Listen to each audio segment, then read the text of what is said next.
Final episode 21-22 Gonzaga basketball season.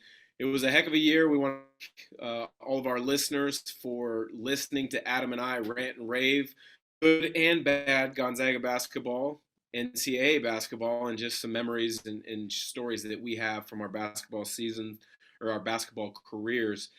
First, we want to thank this week's sponsors from Dry Fly Distillery. Go check them out. Their Huckleberry Hard Seltzer is pretty darn good. It's a Huckleberry lemonade. Check it out. You can get it at Yolks, Rose Hours, as well as the Dry Fly Distillery in downtown Spokane. It's great on a warm spring or summer day. So thank you for them for being a sponsor this past week. And look forward to having more sponsors in the coming shows for next basketball season. So, Mo, let's jump right to it.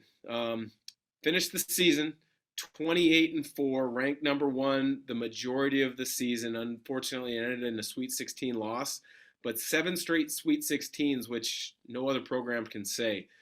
I grade this as a A-minus season. If you're going to give it a grade, what would you? What are your overall thoughts on this? Yeah, I thought it was a great season. Obviously matchups matter in the NCAA. We ran into a tough matchup. But overall, I thought, coming into this season, it was kind of a question mark on some of the spots that needed to be filled from last year's, fantastic team, like a record-breaking team. I thought Andrew did a good job filling in for Jalen's role. I thought Julian did an okay job filling in for Corey's role, and then Drew had another fantastic season, piggybacking off of last. So I thought it was great, considering that we had a lot of fresh faces coming in and roles that had to be filled. Like I said, I thought it was A minus B plus in that range. Obviously you want to go further, but again, sometimes you just run into a tough matchup, or you play rough at the wrong time. So I look at it as a positive season still, and I hope, hopefully everybody else does. Yeah, I'm sure. Unfortunately, there's lots of fans out there who are extremely disappointed and frustrated and not understanding just how difficult it is to win a championship. I think you go back to that '99 team that started things off. They would have died to have been in the second round if you gave them that option early in the season. They ended up making the Elite Eight. My groups, we didn't live up to maybe the expectation year that we had hoped or wanted to. We thought we were title contenders. Maybe your groups were the same, thought you were title. But to be honest, in my estimation, Gonzaga hasn't been a title contender until maybe the past 7 or 8 years, because they've added the pieces that complement the high-scoring offenses that they've had. You have to have a well-rounded team. You have to be peaking at the right time of the year, and you have to have a little bit of luck go your way. And as you mentioned with the Arkansas matchup, the luck with that matchup might not have gone their way because they were a good team, and Gonzaga didn't shoot the way that they had throughout the season. Yeah, I totally agree with everything you said. I think it was a tough time to have a bad shooting night, and then I thought Arkansas's game plan was fantastic, and they figured out a way to kind of frustrate us and take away some of our easy baskets and limited our rhythm offensively. So it's the way the cookie crumbles. It's not the best way you want to end the season, but also it's not a failure for sure. Like it's been a great steady ride of this program, being Final Four championship contending type team, and I think they'll have that opportunity again next year. It'll be interesting to see how they fill some of the gaps that they think that need to be filled. But I thought it was a great season as a whole. And it's only a matter of time before Gonzaga wins one. And I know you'll be excited. I'll be excited. And it'll be a great day in Spokane, and all Gonzaga fans will enjoy it at that point. Maybe even more so had it already happened. So, lots of different things go on in an offseason. Players have to make a decision if they're going to leave for leave for the NBA or stay at Gonzaga. Now with the transfer portal, you can transfer one time without having to sit. You've got young players that didn't carve out a role this year that have to improve. What's the biggest roster kind of interesting thought in your eyes? Obviously, we'll touch on the draft and guys who might go there in a minute. But what are you looking for with the roster as far as who maybe can make a big jump in this offseason? Well, I mean, as a roster as a whole, the big question mark is if Drew Timmy's coming back. So, we'll address that when we get to the like NBA stuff. But I think for me, it's filling Andrew Nemhard's role, and I think Nolan Hickman has the skill set and the tools to do that. Obviously, he's going to get a lot more burn and a lot more opportunity to be a high level point guard that I think he is. So to me, that's the biggest thing going into the next season. Obviously, if Drew's coming back or not, but I'm talking about just guys we know that are staying for sure, who are going to have a summer in Spokane and whatnot. I think Nolan Hickman has to make a jump. He was fantastic in stretches this year. Didn't get a lot of leash, didn't get a lot of time, but I think he has the tools. But it's also a big ask to be, to be like, hey, you got to play like Andrew did last year, play 38 minutes and be extremely efficient, share the basketball, score the basketball when needed, push the pace, all that stuff. So I think Nolan's summer is going to be huge for this club. Yeah, I'm right there with you. I think Nolan's upside is tremendous. He showed times this year where he could be a potential uh, conference player of the year type point guard and somebody who, if all things go well, could be in the NBA. I know he's McDonald's All American. He was rated highly. He started off being committed to Kentucky, backed out, and got to Gonzaga. But I think one of the things about Gonzaga's program is you kind of gradually unless you're like a Zach Collins, where you see the potential, a Jalen Suggs, a Chet Holmgren, you earn your time, you earn your minutes. Every time I was at practice this year, he went toe to toe with Andrew Nemhart, and you could tell the growth was happening in practice. Unfortunately, because Andrew was so good, you didn't always get to see Nolan's growth in games where everybody tends to judge it. But I'm excited to see him because I think he's going to be a tremendous point guard. Yeah, no, I agree. The tools are there. The speed, quickness is there. He's got decent size. We've seen him scored in bunches at times, especially early in the season. So I think his opportunities are going to be there, and hopefully he does the work this summer because that's when everybody, um, it'll show Yeah. if you did or did not, and I think he will. But it'll show come next fall if you haven't. One of the things about the college basketball these days is that transfer portal, and I mean, there's over 1,300 players I think in the transfer portal now, and Gonzaga has been great in the transfer portal over the last 10 years. Rasir Bolton was perfect. I think if there's one position that Gonzaga needs to look to fill, would be that big to play. If Timmy comes back, to play alongside Timmy. If he doesn't come back, they need to find a ready-made big to fill into that role. Talk about the transfer portal, if you agree with that. And then I also think that Caden Perry battled injuries all year. I think he's going to be a surprise in the front court next year.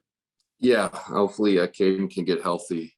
He's had some back issues this season, so hopefully he can get that amended. And I think he would be a great complementary to Drew. And then we got to remember Anton had a fantastic season this year, so we got to throw him in the mix. But yeah, with the transfer portal, it's a time for you to kind of fill out your roster. Now, we've seen other clubs do that. We've done it in spots.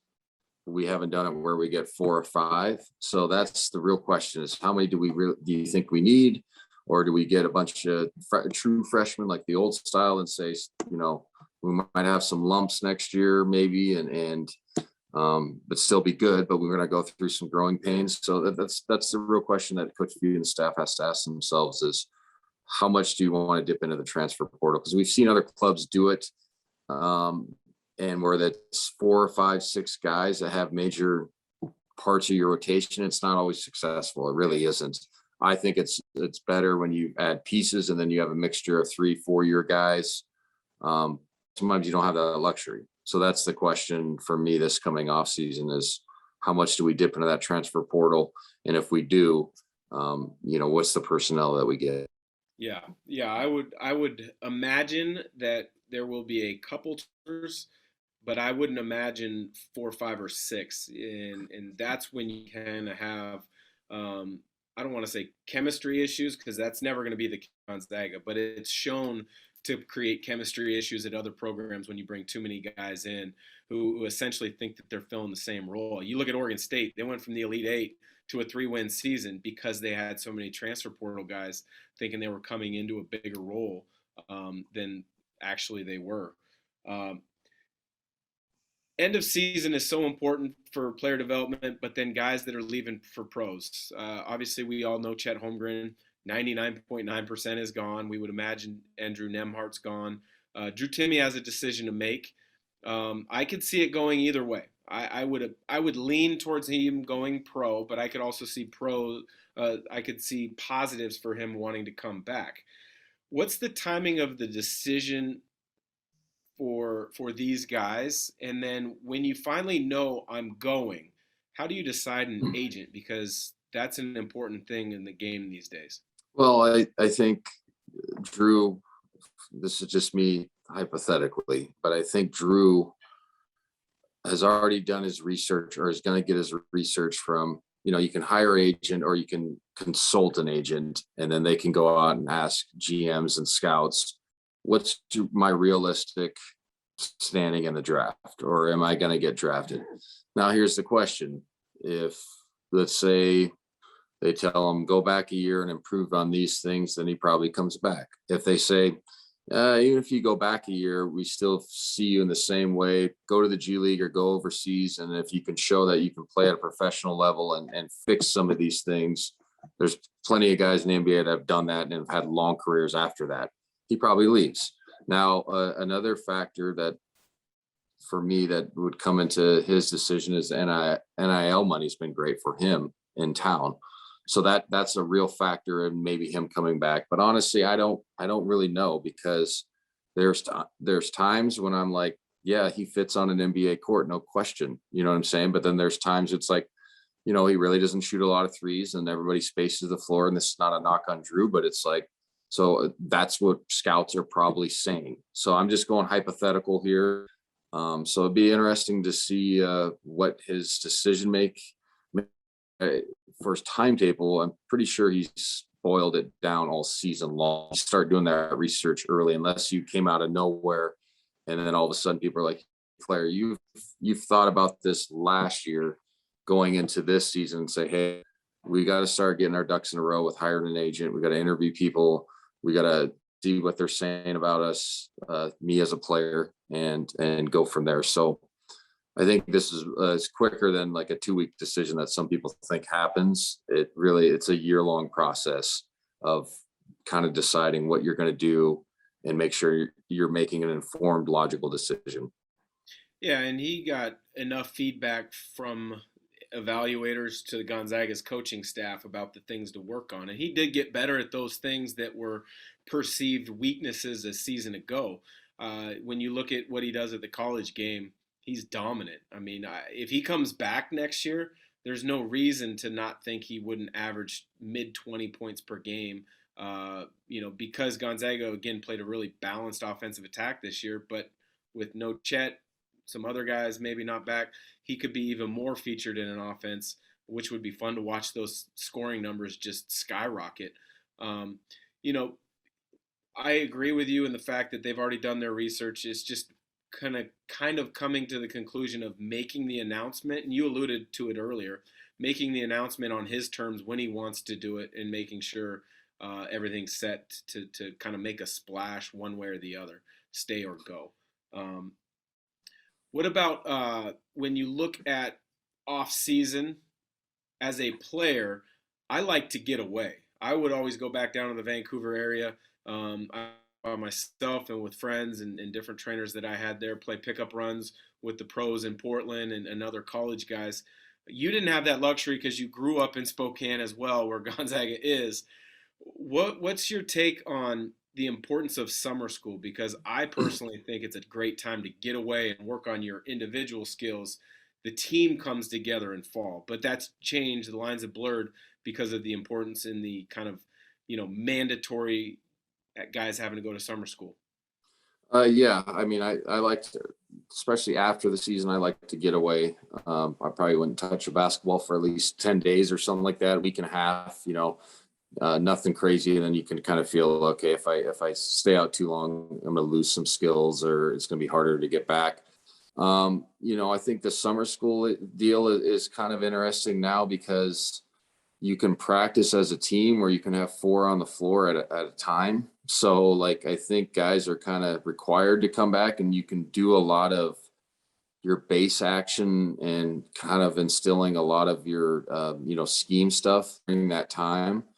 We used to play pickup a lot in the summer. I don't think they do as much anymore for whatever reason, or because guys are scattered around. And so, yeah, I think it's changed a little bit when it comes to the summer school aspect. But again, I know that during the summer, I think that rule changed. Like, what did you think? Like 5 years ago, Yeah, about something like 5 years that. or so. And I think it had a big thing to do with making that grad transfer market even bigger, honestly, Yeah. because they have to stay in summer school. Well, why not take a bunch of classes? So guys graduate early, and now that's added to the amount of transfers. Yeah, no, I agree. It makes perfect sense. If you go to summer school and you hammer through semesters, you can finish in 3 and not even have like a crazy workload, right? You could still do it Yeah. pretty 15 to 18 credits, even 12 to 15, and still feel like you're not overloaded playing a Division One athlete. So it's interesting to understand kind of what the Division One athletes has to go throughout a whole year, but how much does it help to be around the fellas? And I like staying. Obviously, I was from here, but I like staying around campus, staying around the guys. We used to play pickup, like I said, and then just get your individual work. But everybody's different, and I think now they kind of allow guys. They come back for summer school, but they allow guys to leave more than they used to, if that makes sense. Yeah. Well, so many guys are playing on like Yeah, international teams. I didn't know Chet was like the U19 USA team. Guys have played for their respective countries in the past, so those are opportunities you can't miss on. yeah, no, absolutely. So I think it's changed a little bit, but yeah, every guy's different. Some guys like to go home and just get their work in, and if you trust that guy to do that, then you allow it and build a good chemistry and all that stuff. Well, Mo, we've had a good run of providing Gonzaga-based content over the last 2.5 months. It's been fun chatting with you on a number of different Gonzaga topics as well as just basketball. We've got our last question of the week posed by a listener, brought to you by Epic Sports Bar at Northern Quest. And that comes in from Cameron Weaver. And this is here and bigger than ever at Epic Sports Bar with food and drink specials, prize giveaway, more, all tournament long. Grab your bracket and post up at the best tournament in town. Details at northernquest.com. So again, the question is from Cameron Weaver, and he asks, will you guys still do the podcast after the basketball season? We are going to take a break. Adam and I working together on this one. I'll give Adam a chance to share a little bit more about the upcoming season 2 of his individual podcast. I'll share a little bit more about what Gonzaga Nation SI is going to be doing. But Adam, why don't you go share a little bit more of your perimeter? Yeah, no, I did the perimeter last year. It was fun. We had a good group of guests. I did Corey Kispert, Joel, Coach Few, John Stockton, Chris Haynes, DJ Ski. I had a lot of guests. I have similar lineup for this year. Some Gonzaga guys, some writers, some coaches. So yeah, season 2 should probably drop in about a month, maybe 2 weeks to a month. But I always want to make sure I get my guests dialed in before I tell everybody that I'm getting them, because it's harder than it is. And it is. I can attest to that. Yeah. Well, you're working on other people's time and, trying to get to them. I like to do them in person for my style, you know what I'm saying? So sometimes it works out that I have to go down there or whatever. So yeah, season 2 would be great. Hopefully people can listen in. It's on YouTube, Spotify, Apple Podcasts, anywhere you really listen to your podcast, you can find it. It's called The Perimeter with Adam Morrison. It's it'll be season 2, and hopefully it's off with a bang, and I appreciate if people listen. Absolutely. I listened to quite a few of the episodes a season ago, and you do a nice job of getting guys to talk about more than just basketball. Obviously, that's a big key to to your interests, my interests, your guests' interests. But you get them to talk about a lot of different things. So definitely check that out. As for Gonzaga Nation SI, I'm going to be bringing content in many different ways. We're working on a number of ideas to keep things fresh over the summer months. We'll be back next fall with Gonzaga basketball previews. Adam and I were going to figure out just what our timetables look like to work together. But I don't see that being an issue, but we'll announce more of that later. My own podcast, The ISO, which has been going for about a year and a half, 2 years, will also be released on Gonzaga Nation SI. So keep listening to and subscribing to Gonzaga Nation SI. Subscribe, like, and review Adam's The Perimeter podcast as well as the ISO. So, Mo, it's been a great 2.5 months talking about a lot of different basketball things. I'm sure you got tired of looking at me, as I may have gotten tired of looking at you a few times, both in person and studio as well as through Zooms. But it's been a good time. I appreciate you joining, and we'll connect again soon. Yeah, thanks for having me. It was fun.